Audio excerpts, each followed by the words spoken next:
Assalamualaikum warahmatullahi wabarakatuh. Bismillahirrahmanirrahim. Alhamdulillahi rabbil alamin wal aqibatu lil muttaqin wala udwana illa 'alal zalimin. Amma ba'd.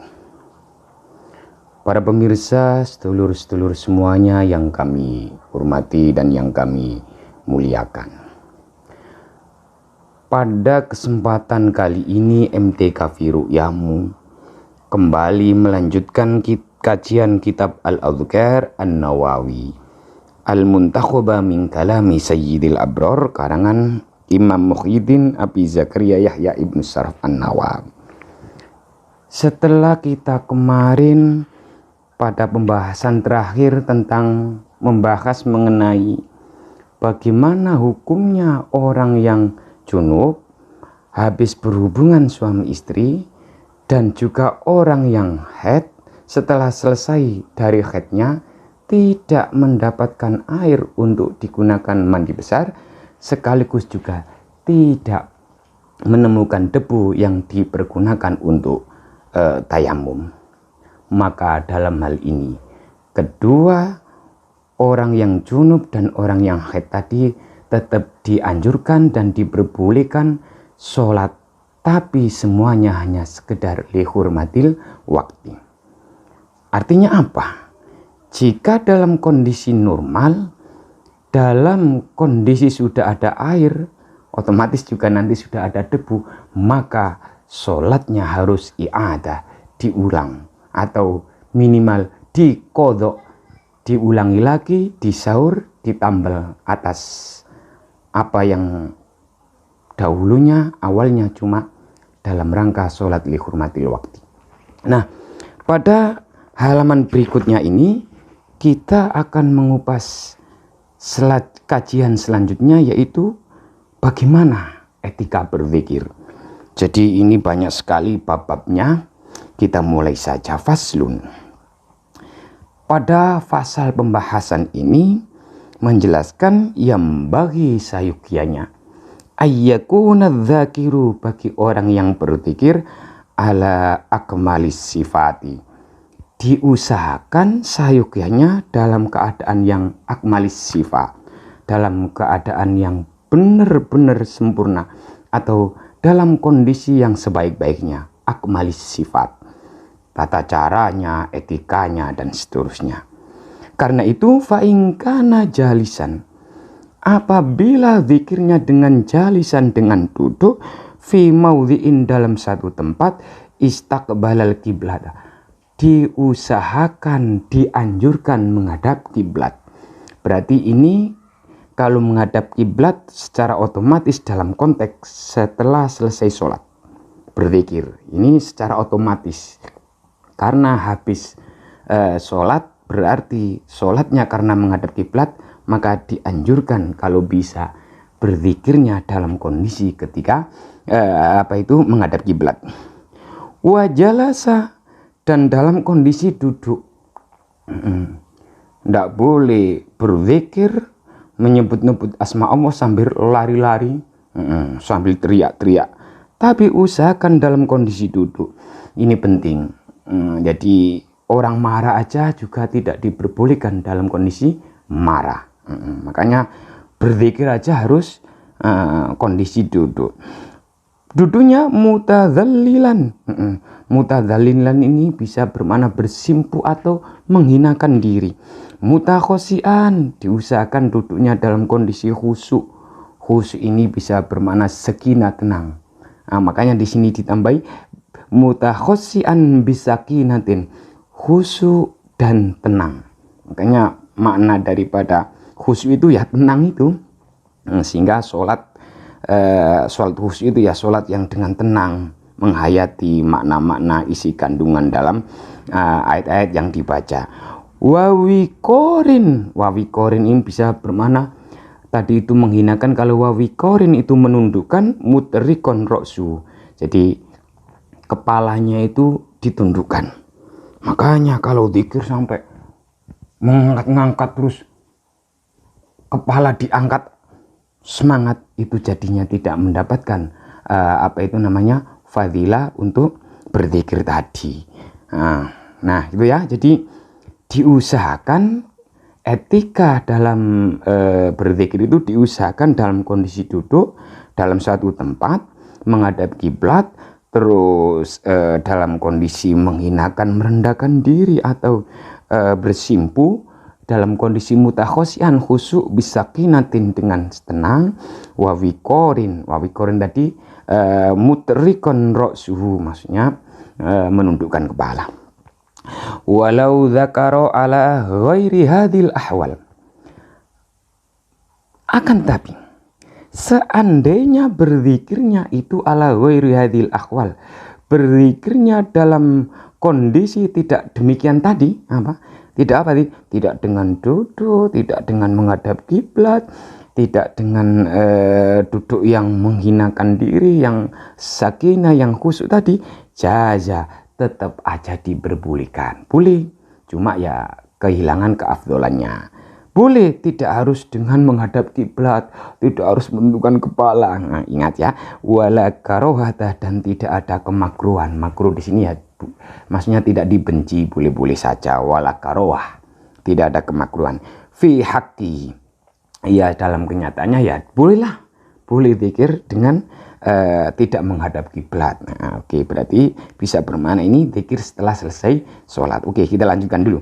Lakin nah, setelah ada pilihan, usahakan berzikir itu dalam kondisi duduk dalam satu tempat menghadap kiblat, khusyuk, merendahkan diri, anteng, tenang, kepala ditundukkan. Tapi kalau tidak bisa yang demikian, enggak masalah, enggak dibenci, enggak makruh. Lakin tetapi tetap, ini bahasa apa itu namanya, litahir ya Pak ya, usul fikih ada pilihan. Akan tetapi ingkana bi ghairi udhrin, apabila tanpa ada uzur, baik uzur kondisi, uzur karena situasi, uzur karena keadaan, apabila ingkana bi ghairi udhrin kana tarikan lil afdoli, berarti otomatis tanpa adanya uzur kok berzikir tidak dengan duduk, tidak dengan khusyuk, berarti dia tarikan lil afdoli, meninggalkan suatu keutamaan atau keafdolan, bahwa zikir itu sayukyanya dalam satu tempat duduk menghinakan diri karena sedang mengingat Allah. Oke, wad dalilu, adapun dalil argumentasi ala adamil karohati, tentang tidak dimakruhkan, tidak dibenci zikir tidak dengan duduk, zikir dengan tidak dalam kondisi menghadap kiblat, zikir dengan tidak dalam kondisi khusyuk dan anteng tadi, adalah qaulullahi ta'ala, firman Allah Subhanahu wa ta'ala, inna fi khalqis samawati wal ardi wahtilafil laili wan nahari la ayatin li ulil albab alladzina yadhkuruna Allaha qiyaman wa qu'udan wa 'ala junubihim wa yatafakkaruna fi khalqis samawati wal ardh.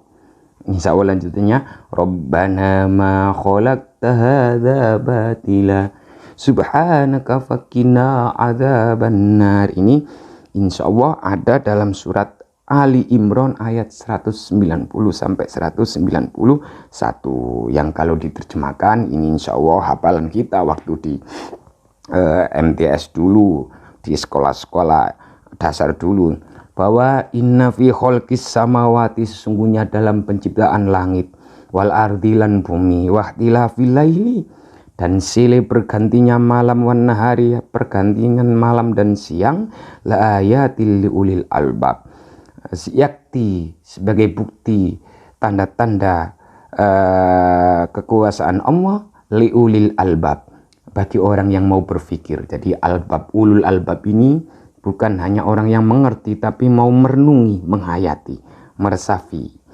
Bisa-bisa sudah makom irfani ya, mendalami makna apa-apa yang ada, baik ayat kauniyah, ayat-ayat kealaman ini.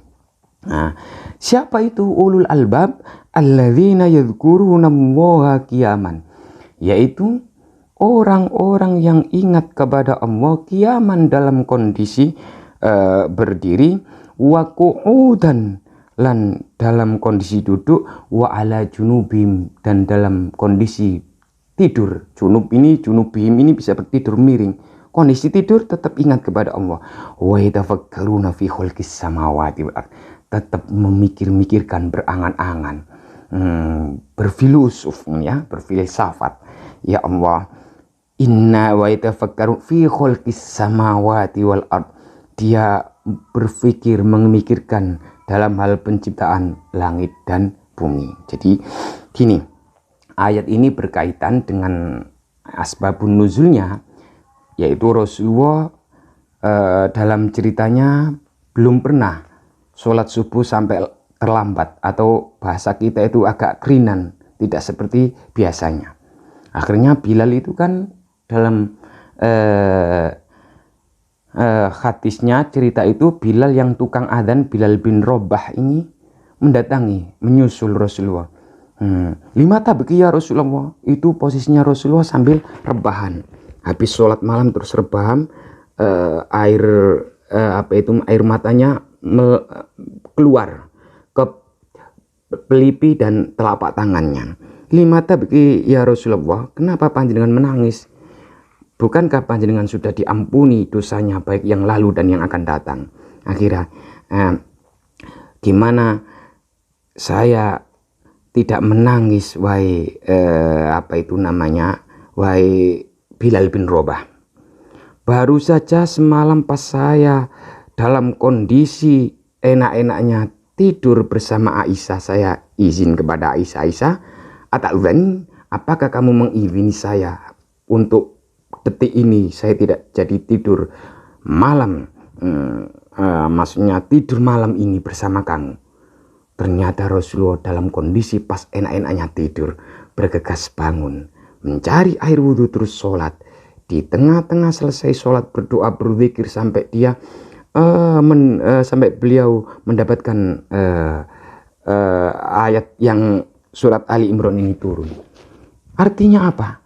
Dari ayat ini dapat diambil sebuah kesimpulan bahwa benar-benar bahwa baginda Rasulullah Muhammad SAW sebagai hamba makhluk kekasih Allah, yaitu ingatnya kepada Allah bukan dalam kondisi berdiri, bukan dalam kondisi duduk, tapi dalam kondisi sedang tidur, enak-enaknya tidur, masih ingat kepada Allah.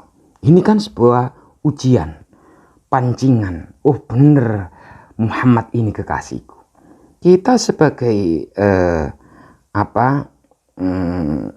umat baginda Rasulullah Muhammad SAW, 3 kategori zikir ini insya Allah qiyaman, yadhkurunallaha qiyaman, berzikir dalam kondisi berdiri, insya Allah banyak yang siap.